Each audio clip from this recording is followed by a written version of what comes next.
the government has announced the formation of SIT for going into the land deals which have been there, which is amounting to grabbing of land with fraudulent documents. I welcome it. At the same time, I want to tell the Chief Minister that you have information of all the land deals which have been done by big people. As the Chief Minister, you yourself have to hand over the land deals that you were involved in from the time you became an MLA, hand it over to the SIT for a clean chit. Now, I specifically mentioned about the convenor of Adv Party, Advocate Amit Palekar.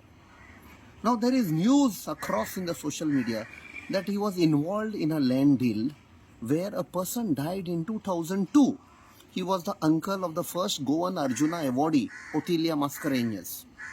Now, he produced a land deal somewhere in 2013, almost 11 years after that gentleman had died.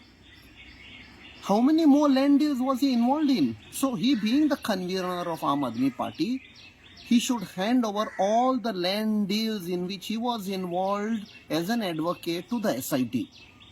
Doodh ka doodh, pani ka pani. In any case, we as citizens of Goa will not keep quiet. We are digging up a lot of fraudulent land deals and we will not be keeping quiet on this.